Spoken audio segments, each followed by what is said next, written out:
Hello everyone, আপনারা সবাই কেমন আছেন? আশা করি খুব ভালো আছেন আর আমরাও খুব ভালো আছি। তো এইটা কুলের রেসিপিটা নিয়ে চলে এসেছি আজকে আমি। তো এখন তো আমের সিজন, আমি জানি যে আমের সিজন, বাট কুলের আচারের যে রেসিপিটা সেটাও আমার অনেক দিন পরই বানানো হয়েছে, তাই ভাবলাম যে একটু শেয়ার করি আপনাদের সাথে।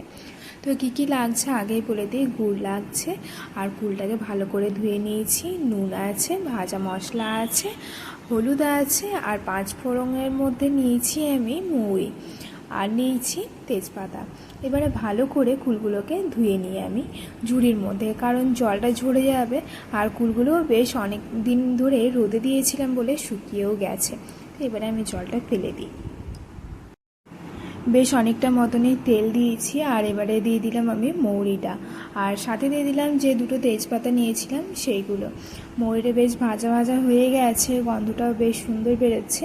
আর এবারে দিয়ে দিচ্ছি কুলগুলো দিয়ে পর আমি এবারে দিয়ে দিচ্ছি স্বাদ মতো নুন, মানে যতটা পরিমাণ নুন লাগবে ততটা পরিমাণই নুনটা দিতে হবে। আর এবারে দিয়ে দিচ্ছি হলুদ। আর কুলের আচারের এই রেসিপিটা অনেকে অনেকভাবেই করে থাকে। তো আমার কাছে যেহেতু ভাজা মশলা ছিল, সেহেতু ভাজা মশলাটা আমি দেখাতে পারিনি, কিন্তু এটা জিরে, মৌরি, শুকনো লঙ্কা এগুলো দিয়ে পরে ভেজে পরে কিন্তু গুঁড়ি করা। আর এদিকে আমি ভালো করে কুলটাকে ভেজে নিই, কারণ কুলটাকে যদি ভালো করে ভাজা হয় তাহলে কুলের যে একটা যে মিষ্টি গন্ধ থাকে না, সেটা কিন্তু বেশ সুন্দর বেরোবে। আর ওটা বেরোলে কিন্তু খেতেও ভালো লাগবে। তো ভাজা একটু হয়ে গেছে, আমি একটুক্ষণের জন্য ঢাকা দিয়ে রেখে দিলাম। ঢাকা দেওয়ার পর একটু দেখি যে কীরকম হয়েছে। তো ফুলগুলো বেশ সুন্দর মতন করে দেখুন ভাজা হয়ে গেছে। মিউজিকটা আমি একটু নাড়িয়ে দেখাই, দেখুন কি দারুণ না হয়েছে। একদিকটা ভাজা হয়ে গেছে, আর একদিকটাও ভাজা হয়েই যায়।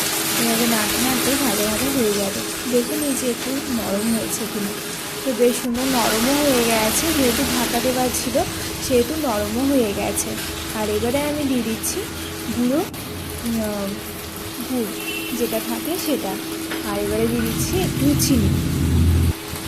চিনিটা খুব বেশি দিলাম না, 4 চামচের মতন দিয়েছি, মানে টেবিল স্পুনগুলো যেগুলো হয় সেগুলোরই 4 চামচের মতন দিয়েছি। তো দেখুন চিনিটা দেওয়ার পর একটু নাড়াচাড়া করতে করতে কিন্তু রসটা বেশ সুন্দর বেরিয়েছে। আর কুলের যে একটা যে রসটা থাকে সেটাও কিন্তু বেশ ভালোই লাগে। তো দেখলাম যে একটু জলটা কম লাগছিল, যেহেতু গুড়টা দিয়েছিলাম, তো তার জন্য একটু জলটা দিয়ে দিলাম আমি। তো একটু যদি রসালো না হয় তাহলে কিন্তু খেতেও ভালো লাগবে না কুলের আচারটা, তাই না বলুন? আর কুলের আচারটা বানানো কিন্তু খুবই একটা ইজি রেসিপি, আমার মনে হয় খুব একটা হেক্টিক ব্যাপার নয়। তো আপনারাও কিন্তু বাড়িতে বানিয়ে দেখতে পারেন। আমি তো খুব বেশি একটা মশলাও দিইনি, কিছুই না। তো এভাবে বানিয়ে দেখতেই পারেন। যারা এরকম সহজেই বানাতে চান তারা কিন্তু অবশ্যই বাড়িতে বানাবেন, আর কমেন্ট করে জানাবেন কেমন লাগলো আপনাদের এই ভিডিওটা। আর এই যে দেখুন কত সুন্দর মতন হয়ে গেছে, আর গন্ধটাও কিন্তু দারুণ বেরোচ্ছে। তো সব শেষে যেটা দিতে হবে, ভাজা মশলাটা আমি দিয়ে দিলাম। তো ভাজা মশলাটা দিয়ে পরে কিন্তু বেশি নাড়াচাড়া করব না, তাহলে কিন্তু একটা তেতো ভাব লাগবে বা গন্ধটাও চলে যায়, আমি দেখেছি অনেক ক্ষেত্রে। তো দেখুন বেশ সুন্দর হয়ে গেছে, আর বেশ রসালোও হয়েছে কুলের আচারটা। একদম জিভ দিয়ে জল বেরিয়ে যাচ্ছে আমার। তো আপনারাও বাড়িতে বানান, সকলকে খাওয়াবেন। কেমন লাগলো সেটা কিন্তু অবশ্যই কমেন্ট বক্সে জানাবেন।